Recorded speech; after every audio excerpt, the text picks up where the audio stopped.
Welcome to DaAi Headlines. I'm Wendy Chen. Thank you for joining us. Coming up in today's headlines, we join Tzu Chi volunteers in Brazil as they carry out home visitations and a free clinic. To help children living in the remote areas, teachers of Qing'ai Elementary in Taiwan's Nantou County set up a drum class. And in our feature report on the island's fading industries, we meet the traditional sintered bag makers that have been around since ancient times. On June 18th, Barangay Apolonio Samson of the Philippines, Quezon City, suffered a gas explosion that led to a fire, which affected 24 families and one primary school. Tzu Chi volunteers arrived 3 days later to distribute relief goods to the fire victims, which included 10-kilo bags of rice. 41-year-old Lolet Surreal was surprised to see how plentiful and new the items were. The afternoon fire originated from a gas explosion. 11 homes were destroyed and 20 families homeless. Even the nearby Apolonio Samson Primary School was caught in the fire, where 4 classrooms were destroyed. Thankfully, students were not around when the blaze hit. This is the first time Ms. Loretta Vincente, a teacher at the school for 13 years, has witnessed a fire. Classroom equipment like tables, chairs, cabinets, and even television sets were all burned. Besides assisting the school with cleanup, Tzu Chi volunteers also distributed relief goods to the fire victims.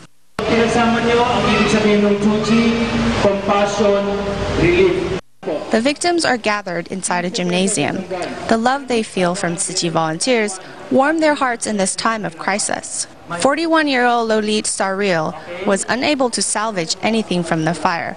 With no money to buy rice, Tzu Chi's aid is more than enough to help her family. I was surprised because the items from the relief distribution are all new. They are more than enough for my family.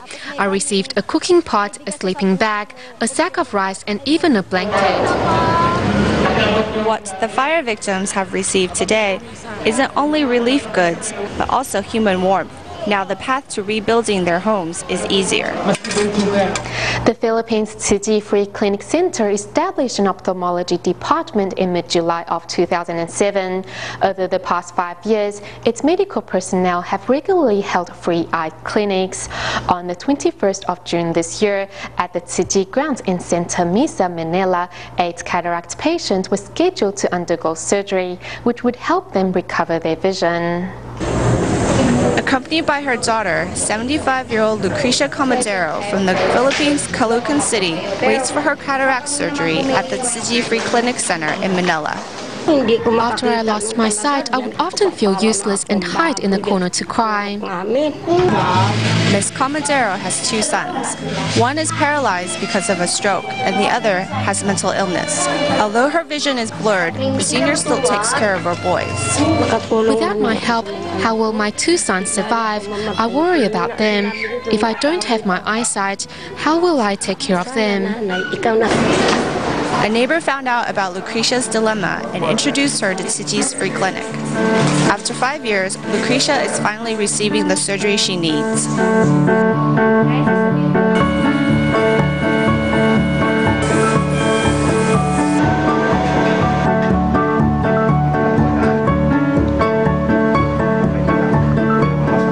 Now I'm able to take care of my family once again.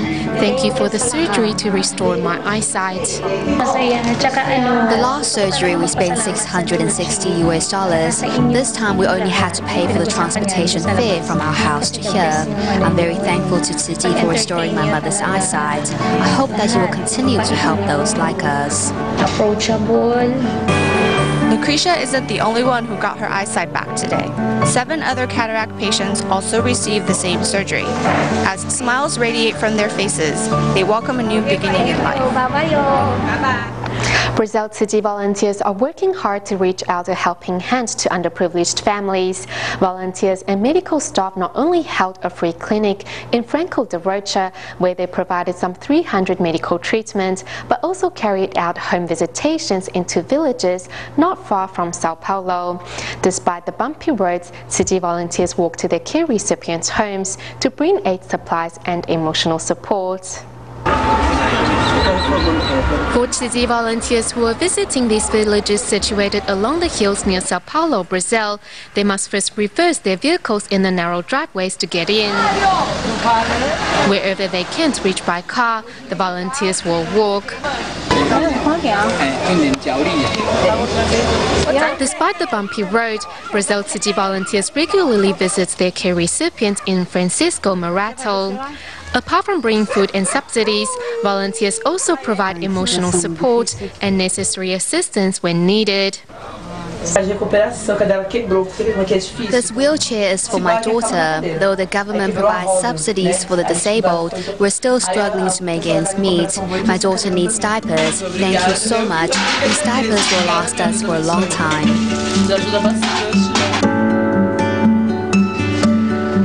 Maria, whose husband and son passed away one after another, always looks forward to these visits from the volunteers, as it gives her the strength and support to go on. Thank you so much for coming to visit me. I was feeling so hopeless. Thank you for your help. A week after the home visitation at Francisco Morato, 150 volunteers and medical staff came together to carry out a free clinic in Franco de Rocha. The free clinic covered medical services from 13 departments and in total provided some 300 treatments to residents. While at Franco de Rocha, volunteers were accompanied by a local teacher who surveyed the area to see if they can provide any assistance. These houses are built illegally, so the government is planning to reconstruct this area. If not, residents living here have no water or drainage pipes. It is really inconvenient. Carefully taking note of every family's living condition, volunteers go door to door to visit underprivileged families in hopes of returning with long-term support.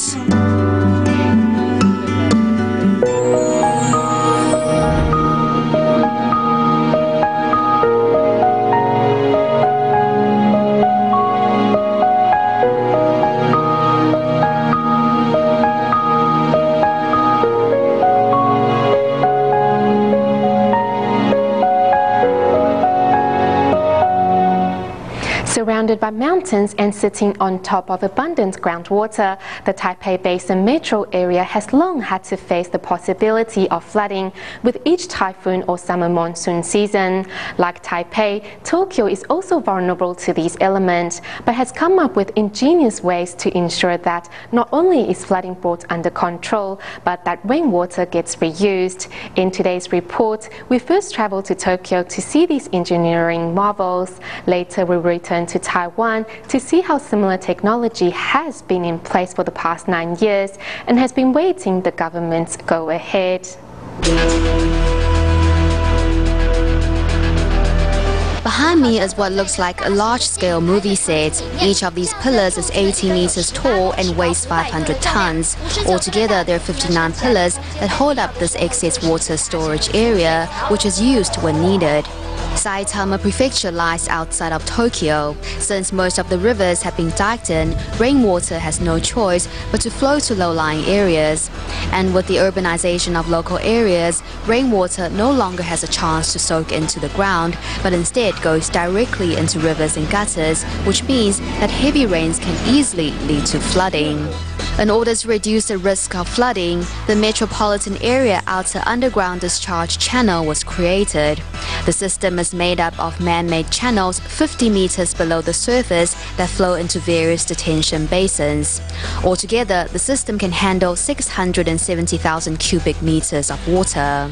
The system has been used 56 times. 38 of those times, the water was high enough to necessitate discharge into the Edo River. The other times, the volume of water was not high enough that we needed to discharge it. That is to say, the water was less than 670,000 cubic meters. Of course, there are other smaller in scope ways to deal with excess rainwater. In certain sections of Tokyo, buildings are equipped with small detention basin on their roofs, and in Tokyo's Sumida district, water captured by the roofs of buildings is then saved for later use. 20 million tons of water a year. That could happen if it rains hard here in Sumida. If all this water goes into the gutters, there will be serious flooding. However, if it is all saved, then that amount of rainwater can be later reused. That is really great. After a check, it was found that the 2.3 million people living here use right around 20 million tons of water a year.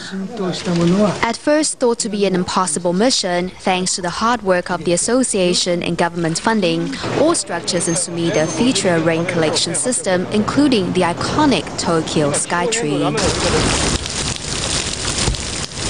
In Taiwan, similar technology has been in the making for the past 9 years. All things normal, it can handle 12 cubic meters of water an hour. One floor is about 3 cubic meters, so that is equal to a 4-story building. If it is blocked, then only 1.5 cubic meters of water will be dissipated in an hour. What look like little holes are in fact the entrance to pipes, which allows water to flow downwards to an area that has been covered in gravel. The entire structure has been built with concrete so as to ensure heavy load-bearing capacity. People of Taipei use something similar. When it rains heavily, depending on the height of the gravel below, let's say about 30 centimeters. With every heavy rain, we will retain around the size of 20 DaHu parks. In 1 year, that would be about 10 Feichui water reservoirs worth of water. If Taipei were able to install more of these systems, in addition to reducing the threat of floods, it would also help with carbon reduction and reduce Taipei's urban heat island effect from 4.5 degrees to 1.5 degrees. Unfortunately, though the technology was developed 9 years ago, the plan is still in its development stages. Hopefully, recent events will force the government to take a closer look at the possibility and necessity of such environmentally friendly waterworks. Life is not easy for those living in Taiwan's remote areas due to inadequate public resources. For example, children living in Taiwan's mountains have less chance of becoming successful because they don't get the same quality education that their counterparts living on the plain do. In the mountains of Nantou County, DaAi Elementary School started a drum team, hoping to rectify the problem. We now take a look at how playing drums is helping raise these mountain children properly. Do you still remember your childhood dream? Have you followed your dream and made it come true?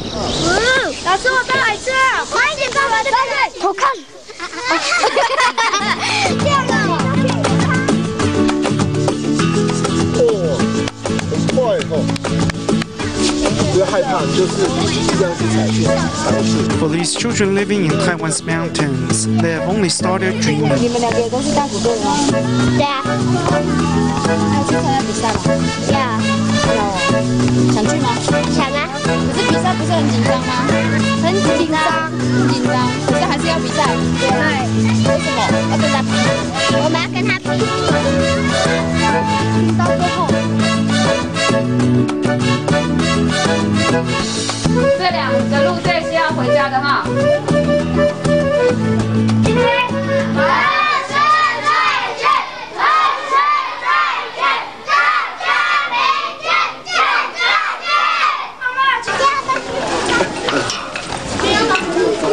When the school is out, many children do not return home.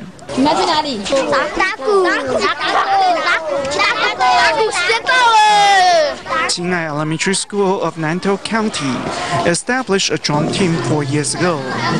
Nearly all of the school's nearly 60 students are on the team. Each practice session first begins with meditation. This is how drumming should be. If they can't learn to be still, then I'd rather for them to just meditate. Do you still remember what I taught you last time? A performer from the renowned youth theater, Ms. Bao pays for her own travel expenses from Taipei to come teach these children. She teaches a lot without saying much. One must be connected with the drum to play it well, so there are no music notes to read.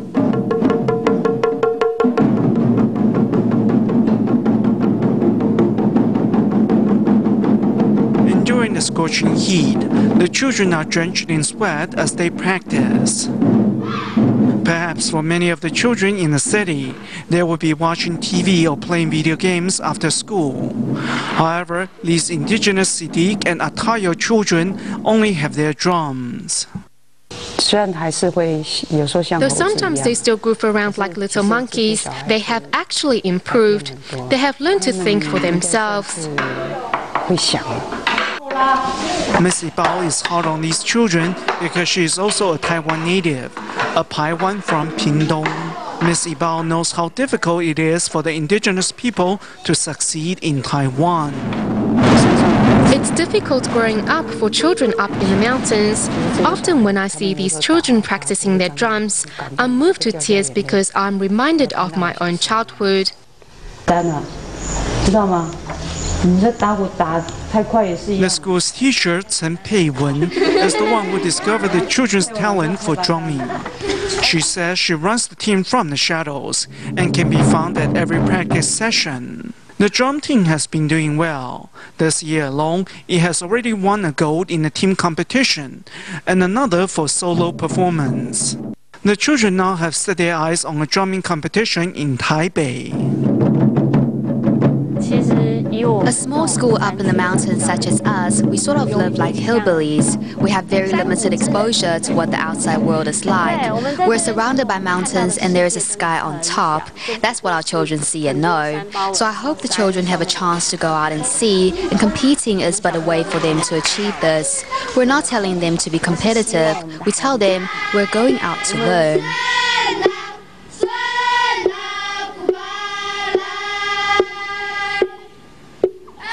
The rankings don't matter. The competitions are for the children to see what the outside world is like. Otherwise, this is all they know.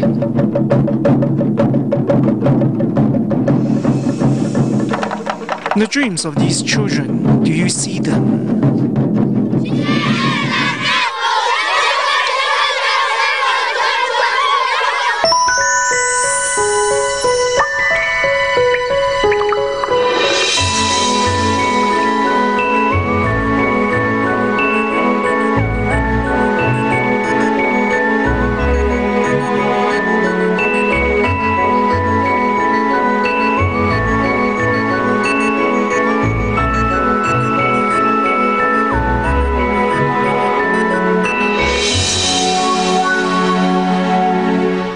When you think of Dragon Boat Festival, you think of sticky rice dumplings and the Dragon Boat races, but not so much of the scented bags that have been around since ancient times. These little colorful pouches stuffed with aromatic herbs are said to be able to ward off evil spirits and chase away insects.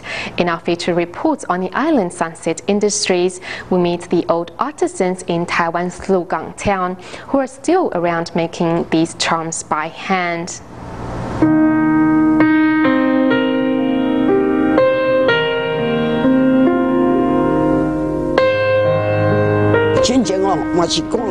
I could see before, but not with this eye. I can't keep on staring at something. It's bad for the eyes.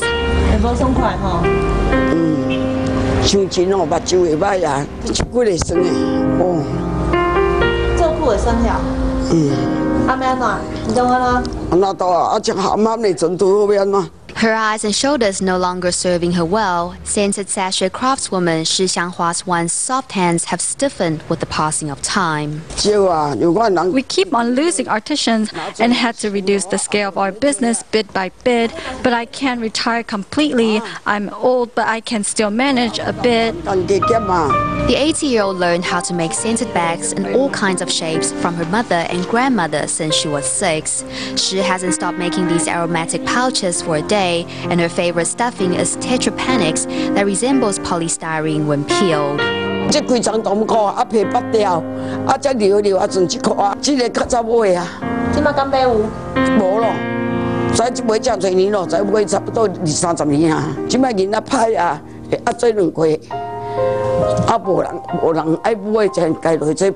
According to Shi, scented sachets made with cloth became more popular, and each type of bag carries a different meaning.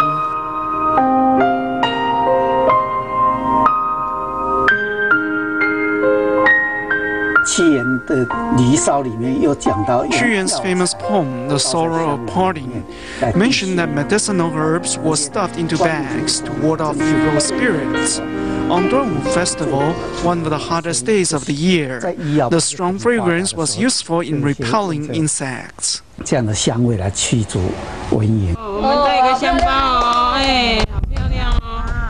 In ancient times, the aromatic pouches were worn on the body as a form of protection. Children especially were made to wear them.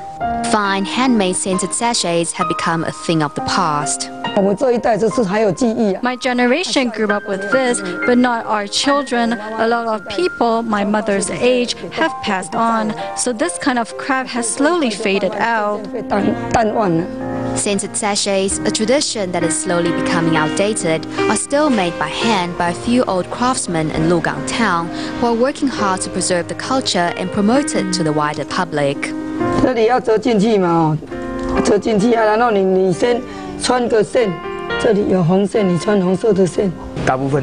It's mostly the elderly who are still making it. If possible, I would like the young people of Lugang to learn the trade to preserve the culture of this town. The hard part is the sewing. Sometimes you don't know where to place the needle and might prick yourself in the process.